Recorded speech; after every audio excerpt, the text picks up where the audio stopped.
Assalamualaikum warahmatullahi wabarakatuh. Alhamdulillah wassalatu wassalamu ala Rasulillah wa ala alihi wa sahbihi wa man walah. Asyhadu an la ilaha illallah wahdahu la syarikalah wa asyhadu anna Muhammadan abduhu wa rasuluh. Allahumma salli wa sallim wa barik ala Muhammadin wa ala alihi wa sahbihi wa man tabi'ahum bi ihsanin ila yaumiddin. Ya ayyuhalladzina amanu taqullaha haqqa tuqatih wa la tamutunna illa wa antum muslimun amma ba'd.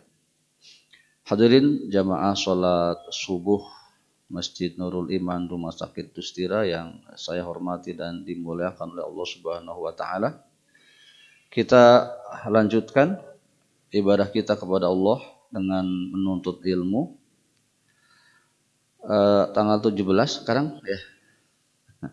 Sebagian kita libur, tetapi sebagian harus ikut upacara bendera, maka tentu semua adalah semoga diniatkan untuk kebaikan di sisi Allah Subhanahu wa taala.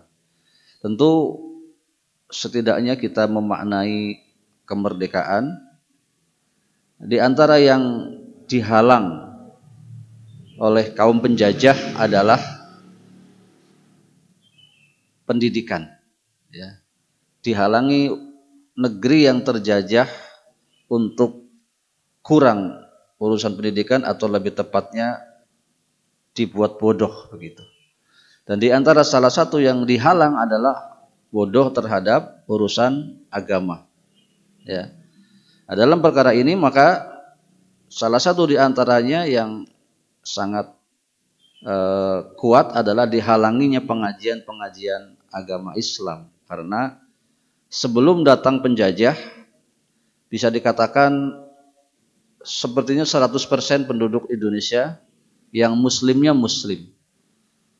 Selain mungkin agama sebelumnya yang telah ada terlebih dahulu, yaitu Hindu Buddha, ya. Nah, Kristen datang bersama dengan penjajah. Maka kemudian memanglah demikian, di antara yang dihalangi oleh penjajah adalah agama yang sangat menentang penjajahan, yaitu agama Islam. Alhamdulillah setelah Indonesia merdeka, demikian luas kebebasan dalam berpendidikan, termasuk dalam pendidikan Islam. Maka Islam ini dibiarkan sedemikian rupa berkembang di Indonesia dengan berbagai macam modelnya, termasuk yang salah juga dibiarkan, ya. Atau penanganannya suka telat, ya. Maka kita tidak aneh kalau ada muncul aliran terlarang, tiba-tiba pengikutnya sudah banyak, ya. Itu karena sudah telat penanganannya. Baik, maka semoga kita di zaman modern yang semakin sadar pentingnya kebebasan, ya, keamanan, maka di antara hal yang dijadikan kita untuk melestarikannya adalah bertakwa kepada Allah Subhanahu wa taala. Apabila bertakwa, Allah janjikan akan diturunkan keberkahan dari langit dan bumi. Dan salah satu makna bertakwa adalah melaksanakan apa yang diperintahkan, di antaranya menuntut ilmu. Baik, sampai kita pada bab berikutnya yang lalu, ini bab idgham bi gunnah dan idgham bila gunnah. Ada berapa huruf idgham bi gunnah? Bi gunnah 4, ya. Apa saja? Ya, nun, mim, waw. Adapun idgham bila gunnah, lam dan ro. Ini ilmu tajwid, ya. Ilmu tajwid sebagian kita mungkin dulu ada yang sudah mempelajarinya dan banyak yang belum, ya. Kalaupun mempelajarinya sekilas-sekilas atau kebanyakan sudah pernah bisa kemudian lupa, ya. Maka kita sekedar mengingatkan. Baik, al-hukmus tsalisu, hukum yang ketiga, maksudnya dari hukum nun mati dan tanwin, yakni al-qalbu.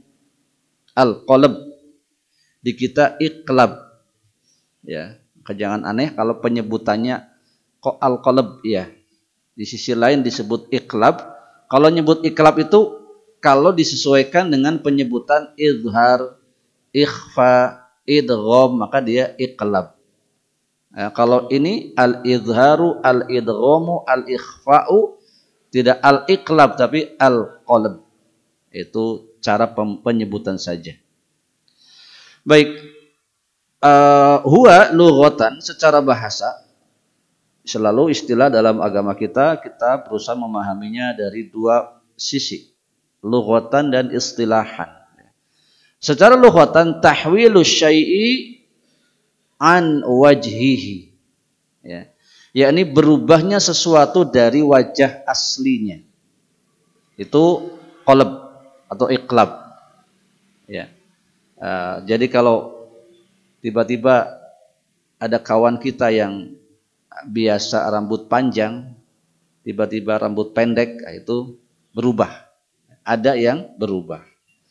Taib, wa istilahan, dan secara istilah, qalbun nunis sakinati awit tanwini indal ba miman mukhaffatan bi gunnatan, ya, bi gunnatin, ya. Nah, seperti nanti contohnya, yaitu merubah nun sukun atau bunyi en pada nun sukun dan tanwin yang datang setelahnya huruf ba, ya, disertai samar dan gunnah. Jadi meliputi ketidakjelasan tersebut pada sisi an kepada dan disertai gunnah. Seperti berikut ini, dan dicontohkan di sini dengan gambar seperti ini. Maksudnya ketika mengucapkannya bibirnya tertutup rapat, ya. Taib. Tulisan min ba'di dibaca mim ba'di, ya. Jadi betul-betul rapat supaya tercapai yang benar, ya, dan sedikit lama sehingga muncul gunnah. Tidak cukup mim ba'di tapi mim ba'di. Dicobian. Mim ba'di amburika amburika ambihum ambihum. Nun mati ketemu ba, nun mati ketemu ba, nun mati ketemu ba, itu bahasa kitanya, ya. Jadi nun sukun di depannya ada huruf ba. Sekarang contoh yang tanwin. Tanwin dhammah di sini. Sami'um basir. Sami'um basir. Jaza'am bima. Jaza'am bima. Syai'im basir. Syai'im basir. Nah, ini kebanyakan orang sudah bisa, sudah faham, tetapi tidak mempraktekkan gunnahnya, melainkan suka rurusuhan, ya. Ja mim ba'di ma tidak ditahan dulu gunnahnya. Kurang tepat disertai gunnah. Taib. Alamatu qalbin nunis sakinati fi dhabtil mushafil wad'u mimin saghiratin, ya. Jadi tanda-tanda nun sukun yang di sana harus dibaca iqlab adalah adanya mim kecil, ya. Pada mushaf Madinah yang memang tidak ada sukun pada nun sukun, ditulis polos, maka ditambahkan langsung mim kecil di atas nunnya seperti ini. Adapun di Quran kita Indonesia punya, nanti ada sukunnya, ada mim kecilnya, ya. Jadi tetap ada nun sukun. Sedangkan di mushaf Madinah seperti ini diganti nun sukun dengan huruf mim, ya. Taib. Kemudian alamatu qalbi tanwin, pada tanwin alamatnya, tanda-tandanya tanwin yang kedua, yakni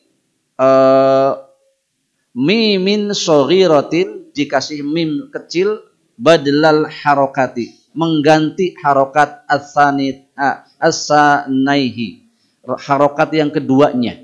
Ya. Harokat pertama begini, harokat kedua pakai mim. Harokat pertama begini, harokat kedua pakai mim. Nah, itu sekali lagi ini di mushaf Madinah. Ya. Di mushaf Indonesia tetap domatainnya begitu, ya 69.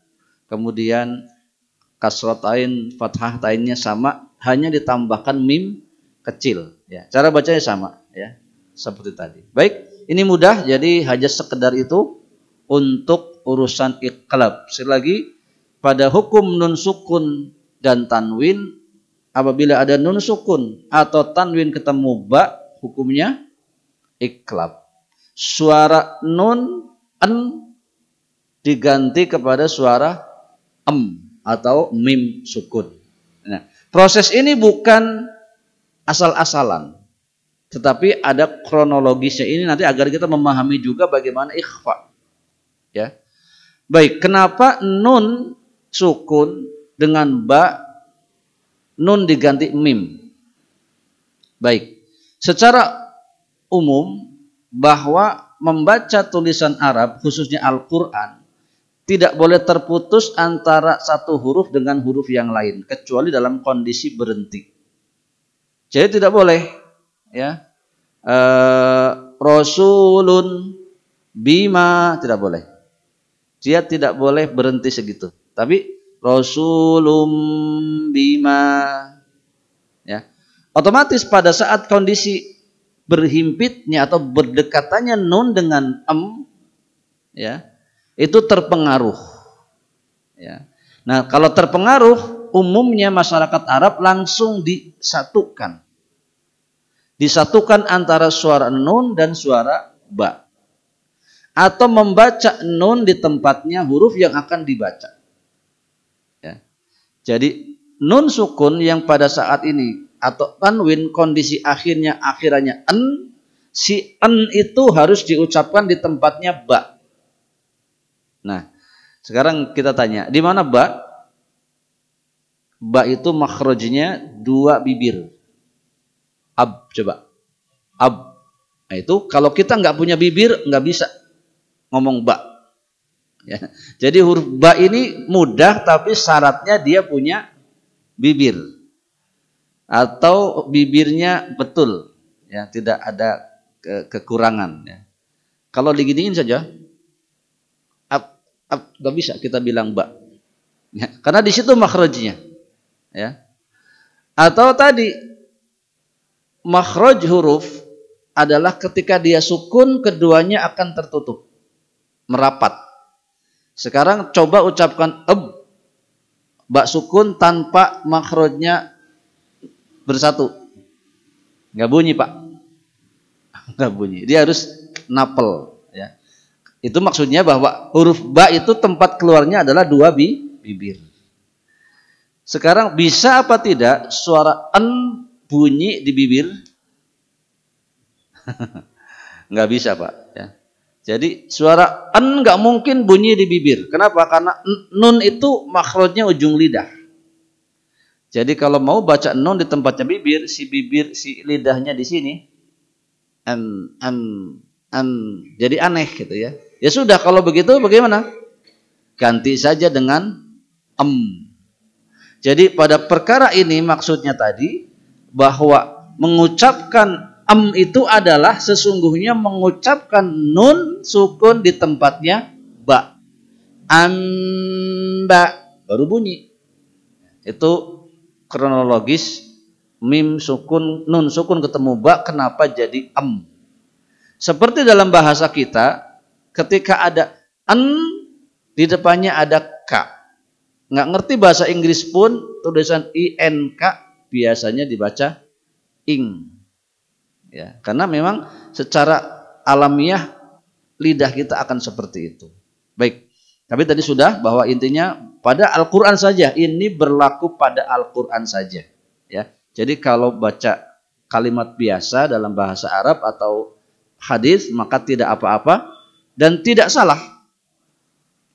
Jadi Sami'un basir itu tidak salah makna, tidak merubah makna. Sami'un maha mendengar, basirun maha melihat. Dibaca innallaha sami'un basir. Seandainya tidak tahu tajwid, untuk urusan seperti ini tidak merubah makna. Ya, jazaan bima itu tidak merubah makna. Tapi kalau baca Quran harus pakai tajwid, maka nanti yang negurnya ya orang-orang tajwid. Ulama-ulama tajwid mengatakan itu tidak benar, bahwa mestinya dirubah suaranya. Baik, masuk hukum berikutnya. Salah. Al-hukmur rabi, hukum keempat. Ini yang paling banyak hurufnya. Ya. Yang paling banyak hurufnya adalah al-ikhfa. Hukum ikhfa. Jadi kalau orang kita agak kurang tepat, ada menyebut bacaan idhar, bacaan idgham, tidak. Yang benar hukumnya ikhfa, apa idgham, apa idhar. Karena dia satu hukum. Ya. Baik. Taqaddama ta'riful ikhfa'i lughatan wa istilahan, sudah dibahas dulu ya yang ikut. Pengertian ikhfa secara bahasa dan istilah pada halaman 230. Intinya ikhfa adalah membaca secara bahasa dia tertutup atau terhalang atau samar. Ya, dalam bahasa kita seringnya digunakan istilah samar. Samar itu tidak jelas. Tidak jelas itu antara idhar dan idgham. Jadi membaca nun sukun antara idhar dan idgham itu ikhfa. Taib. Tukhfan nunus sakinatu wat tanwinu bi ghunnatin inda ya khamsata asyara. Ya. Ikhfakan nun sukun dan tanwin dengan gunnah, disertai gunnah pada 15 harfan, 15 huruf. Jam'aha Asy-Syaikh Sulaimanul Jamzuri. Kemarin kita sudah sedikit kenalkan kitabnya Syekh Sulaiman Al-Jamzuri, yaitu kitab Tuhfatul Atfal. Pada fi awaili kalimati hadal bait, pada awal bait ini. Jadi 15 huruf ikhfa itu dikumpulkan oleh Syekh Sulaiman Al-Jamzuri. Ini nadom ya. Sifdathana kam jada saksun qad sama dum tayyiban zid fi tuqam zaliman. Jadi nadomnya panjang, dikutip dua ini. Maksudnya ada sod, ada zal, ada sa, ada kaf, ada jim, ada shin yang merah-merah saja. Qaf, sin, dal, po, zai, fa, ta, dod dan dho. 15 huruf ikhfa. Ya. Kalau kita ngapalin nadomnya aja lebih sulit. Jadi mending ngapalin hurufnya langsung. Ya. Ada yang hafal 15 huruf ikhfa? Rata-rata tidak hafal. Tahu ikhfa tapi hurufnya tidak hafal. Ya. Ada yang bagian depannya tidak berurutan, nanti ada dari sin ke belakang berurutan. Setelah saya. Coba ta. Oh dulu ta. Satu ya, ta, sa, jim, dal, zal, zai. Itu 6. Berendeng tapi ada jeda huruf lain ya. Lagi. Ta, sa, jim, dal, zal, zai. 6. Nah, sekarang dari sin ya. Sin, shin, sod, dod, to, zo. Nah, 6 lagi ini berurutan. Sin, shin, sod, dod, to, zo. 6. Ya, tadi 6, ini 6 berurutan. Jadi seberapa? 12 ditambah yang terakhir fa, ka, ta. Ya. Fa, kaf dan fa, qaf dan kaf, mohon maaf. Bagian terakhir fa, qaf, kaf. Fa, qaf, kaf. Jadi begitu menghafalnya ya. Yuk sama-sama. Ta, sa, jim, dal, zal, zai. Sin, shin, sod, dod, to, zo, fa, qaf, kaf. Yang paling mudah yang terakhirnya ini karena dia berendeng Ingat-ingat sampai dho kemudian fa, qaf, kaf. Yuk, dari sin. Sin, shin, shad, dot, to, dho, fa, qaf, kaf. 9 huruf sebentar kita hafal. Ya. Nanti yang 6 tadi karena pacek celok sareng huruf nulain, ya silahkan diusahakan. Ya. Maksudnya apa? Ya ini ilmu, jadi ilmu mah dihafal. Ya, apalagi anak-anak muda ini harus menghafal. Ya. Karena zaman dulu ilmu ada buku, buku tak dibaca. Zaman sekarang ilmu bisa muncul dalam medsos, dalam gadget, tak pula dibuka. Ya, kalau hafal kan nggak perlu ya, nah, seperti itu. Jadi ilmu memang harus dihafal. Khususnya anak-anak muda, perkara seperti ini mestinya hafal. Ya. Sekolah tidak sekolah karena ada pengajian kan, ya Pak ya. Kecuali nggak ada pengajian. Baik, itu ikhfa yang hurufnya 15. Ya. Kita ini contoh-contohnya, kita jangan dulu ke sini. Baik. Inilah kondisi ketika seseorang mengucapkan huruf ikhfa. Ya. Intinya saya sebut intinya, lihat gambar saja. Ini contoh masalan ikhfa an-nun indal ta indat ta'i wad dal. Ketika mengucapkan ikhfa 2 huruf yaitu ta dan dal. Perhatikan, ucapkan sekaligus suara en dengan posisi ujung lidah menempel di tempatnya dal. Jadi ini disinilah tempatnya dal, da ya. Jadi tak saja gampang, tak. Huruf ta itu letaknya ujung lidah dengan gusi. Coba at. Bener nggak ujung lidahnya digusi? Bener ya? Atta. Rasakan betul-betul. Saya tanya, betulkah ujung lidah ada di gusi? Ya. Lagi atta. Nah, ucapkan en bersamaan itu ujung lidah sudah di situ. Dan jangan dilepas. Ujung lidah tetap di situ, tetapi tidak ditekan hingga rapat. Jadi ada posisi celah sangat sedikit, ya, untuk hamesnya. Anta, cobian. Jadi pada posisi tertentu kondisi ikhfa itu tidak jadi eng, ya, tidak angta. Ya, tapi persis seperti kita ketika mengucapkan anti, coba. Anti bahasa orang, coba anti, cinta, minta, itu sama, tidak perlu berubah, jadi minta, ya, cukup sedikit ditambah pada gunnahnya. Jadi maksudnya jangan buru-buru, ya. Sekali lagi, anta, pastikan lidahnya di situ, di tempat itu ya. Anti, mantan, mantap. Nah, saya pakai bahasa kita, karena kalau bahasa kita nggak mungkin mantap. Tapi kalau bahasa Arab semua kadang antum jadi wa antum, bukan wa antum. Ya. Tapi ini jelas. Ini Syekh Aiman Nursi Suwaid, ya, Dr. Syekh Aiman Nursi Suwaid membuat buku ini bergambar supaya jelas kita, ya. Tidak dibantah, teorinya tidak dibantah. Jadi kalau masih ada orang yang mengucapkan wa antum, ya, wa antum, maka suruh lihat gambar ini, ya. Atau belajar dari kitabnya atau dari Syekh Aiman Nursi Suwaid, hafizahullah. Dan itu muncul di potongan-potongan baik di IG maupun di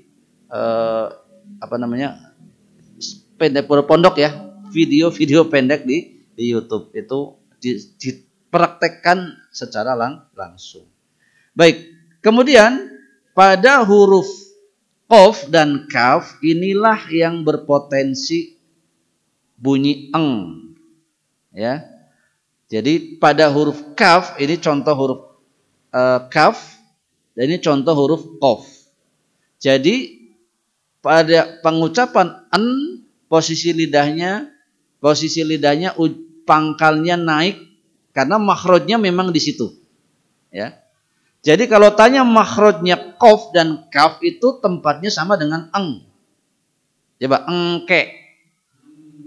Karasa enggak itu eng dengan ek teh pada ket. Jadi kita tidak merubah posisi lidah. Engke. Ya gitu kan? Angkot coba. Itu antara eng dengan ko, eng dengan ka itu disitulah. Jadi kenapa en ketemu ka, en ketemu ko, jadi eng karena membaca en di tempatnya ka, membaca en di tempatnya ko. Jadi we kudu jadi eng. Kalau dipakai en tidak mungkin berdekatan. Anka jadinya. Jadi ada potongan kalau dijauhkan. Anka. Ya, ankot. Tapi kalau di eng seperti jadi satu. Nangka cobian. Berangkat. Nah itu. Jadi nggak perlu nulis berangkat pakai eng, tulis saja berangkat. Nanti bunyi dia berangkat. Nah, begitu.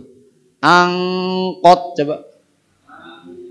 Nah, itu sudah otomatis. Tinggal memberikan gunnah atau ikhfa. Baik, kita masuk kepada contoh. Caranya kayak tadi. Jadi semakin huruf nun jauh makhrajnya dari huruf yang akan dibaca, suara huruf nun seperti tidak berubah. Inilah sebagian ulama membagi ada ikhfa ab'ad, ada ikhfa awsat, ada ikhfa aqrab. Ya, ikhfa ab'ad maksudnya huruf en jauh bunyinya dari en. Sehingga bisa bunyi lain. Tapi ikhfa aqrab bisa jadi suara nun seperti tidak berubah. Ya, baik. Tetapi untuk huruf-huruf yang tebal, satu lagi tempat yang tadi, terbalik. Untuk huruf-huruf yang tebal, ada berapa huruf tebal pada ikhfa? Shad, dod, to, zo. Minimal 4 qaf. 5 ya. Shad, dod, to, zo, qaf. Untuk 5 huruf yang tebal, maka ini peraturannya.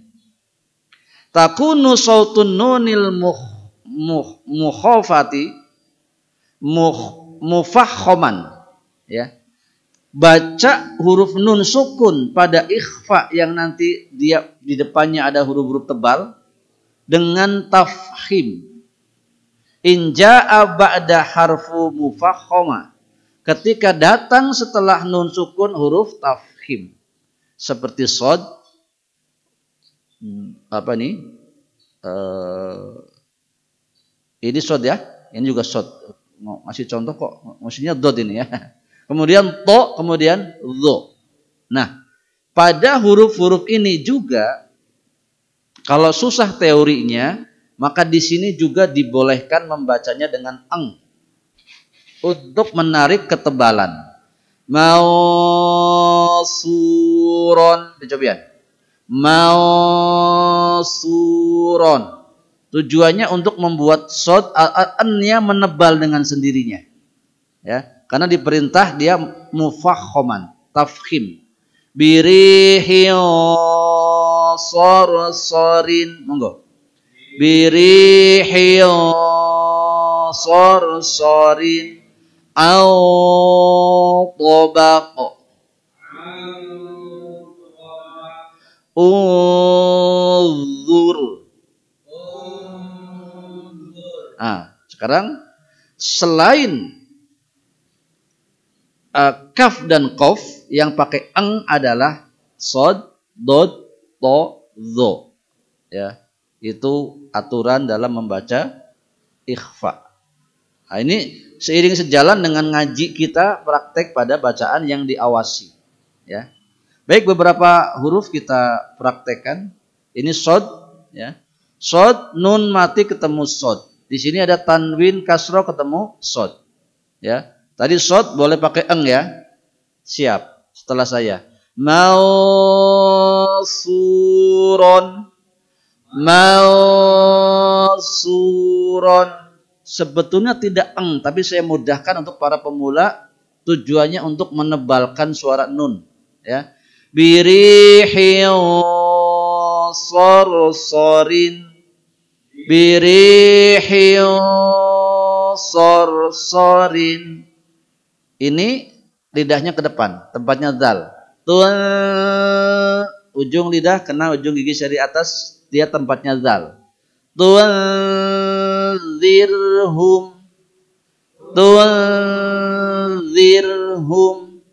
azizun dzuntiqam, azizun dzuntiqam. Fa sama dengan zal, maka posisi lidah di ujung gigi seri atas. Ujung lidah di ujung gigi seri atas, bunyikan an di situ. Wal unsa, yuk.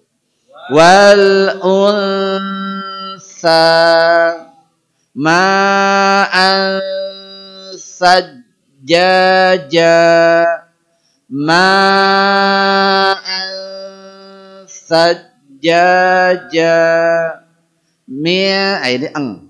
Ming, ingat-ingat lagi rumus dari saya, nun sukun atau tanwin ketemu kaf, en jadi eng tapi cempreng. Suara engnya cempreng, tidak agem, ya, kata orang Sunda begitu. Miakum. Bisa ya, mencemprengkan eng bisa ya. Gampang lah ya. Kari kiroma katibin.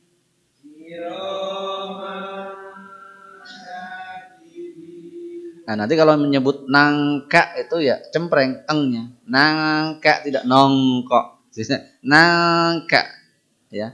Angka, tidak ongka. Nah, jadi kalau ada enan ketemu ka itu ennya jadi eng tapi cempreng. Suaranya cempreng. Nanti beda dengan en ketemu qaf. Ini saya langsung ke sini dulu supaya beda. Min qabli, ini eng agem. Min qabli, lagi. Min qabli syai'in qadirun, yuk. Syai'in qadirun. Ya, jadi kalau yang tadi cempreng, yang ini agem. Ming betul-betul eng, ya. Nah, ini seperti tidak berubah. Suara nun seperti tidak berubah. Kenapa? Kedekatan makhraj nun dengan jim. Ya. Jim itu ujung lidah ke langit-langit. Ya. Ja, ya. Nah, seperti manja, coba. Panjat. Itu tidak perlu berubah, ya. Jangan. Hewan tertentu itu ada j-nya. Anja. Taib. Anja, dengan anja bukan. Kayak tadi saja. Anja'ahu, yuk. Anja'ahu ainun jariyatun, ainun jariyatun. Sekarang ini min syai', ini suara en lebih dekat kepada ny. Coba minyak, minyak. Nah, lebih dekat ke itu. Min syarri, syai'in ya. Min syai'in, min syai'in, syai'in, seperti bunyi ny tadi. Syai'in syahidun.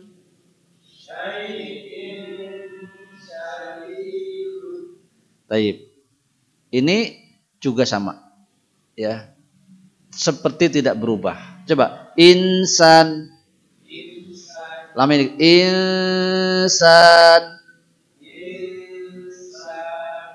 Ya, itu seperti bahasa kita apa? Insan ya sama ya. Taib. Al-insanu Al-insanu khamsatun sadisuhum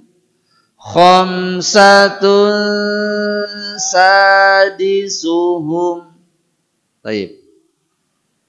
Ini juga sama, seperti tidak berubah.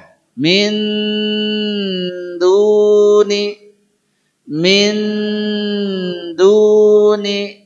wa ka'san dihaqo.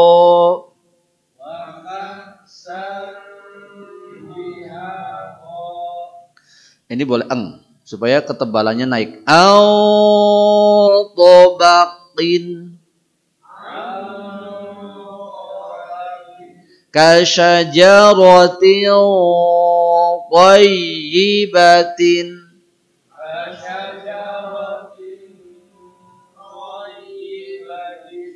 Jadi alasan kenapa nun sukun ketemu kaf, nun sukun ketemu qaf jadi eng karena kedekatan makhraj. Alasan yang tebal-tebal kayak to ini nanti ada dho ada so jadi eng mengangkat ketebalan suara nun.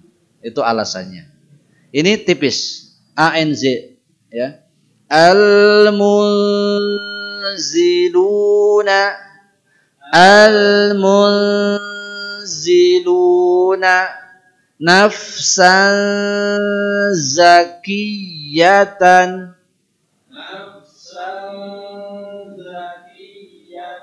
Nah, kalau ini beda. Fa ada di bibir. Maka ini dekatnya kepada ya. Dekatnya kepada seperti ba. Au ini bibir sudah monyong. Au fu ya. Jadi dekatnya ke ya. Au fusahum dicobi. Au fusahum. Jadi begitu suara akan selesai, f-nya sudah langsung karena posisi makhrajnya sudah di bibir. Taba'an fahal. Jadi ini hanya mendekatkan, dekatnya ke tapi hakikatnya bukan suara Taib. Minta tafawutin hilyatan talbasunaha.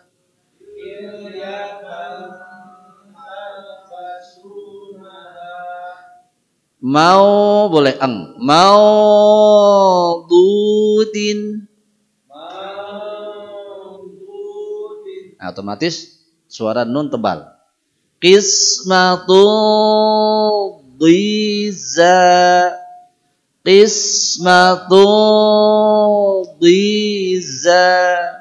Unzur qura zahiratan.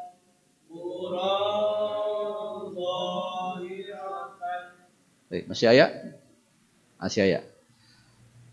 Oh, sudah cukup sampai di situ. 15 huruf ikhfa. Apabila masih belum paham betul karena memang kita belum ngaji secara khusus, masih membaca huruf ikhfa dengan semuanya, minkum, angfusahum, angta, mingduni, silahkan saja, tetapi ditambah gunnahnya. Ya, jadi tidak rurusuhan. Apabila kita membaca surat An-Nas misalkan atau Al-Falaq ada kalimat min syarri ya, itu di situ ada nun ketemu sin ya. Dan keumuman Bapak-bapak sekalian di masyarakat Indonesia ikhfa itu tidak ada gunnahnya. Ya. Ikhfa itu tidak digunnahkan. Jadi buru-buru begitu. Sekedar bunyi saja. Ini keliru. Yang lebih penting adalah gunnahnya. Ya, jadi afala yanzuruna misalkan ketika dan ini nanti seseorang paham tidak paham ikhfa itu bukan saat membaca tulisan, tetapi sampai tingkat hafalan. Jadi ketika kita membaca hafalan itu sadar, oh di situ ada ikhfa. Ya. A'anzartahum am lam tu. Nah, itu ikhfanya di situ. Baik, saya kira itu tidak diperdalam juga karena sudah pada mengenal. Maka polanya yang pertama, rangkumannya, kenali dulu hurufnya. Huruf ikhfa ada berapa? 15. Sekali lagi 1 2 3, ta, sa, jim, dal, zal, zai, sin, shin, sod, dot, to, zo, fa, qaf, kaf. Itu. Yang pertama itu hafalkan. Yang kedua, huruf ikhfa yang paling ikhfa adalah fa. Gampang kan? Huruf ikhfa yang paling fa adalah fa, karena muncul pada tulisan ikhfa. Aman. Nanti kenali di Quran apabila kita baca anfusakum, anfusahum, berarti di situ ada hukum ikhfa.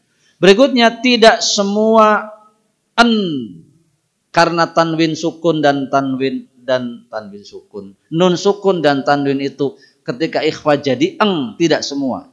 Ya, yang pasti pada en dengan kaf, nun dengan qaf.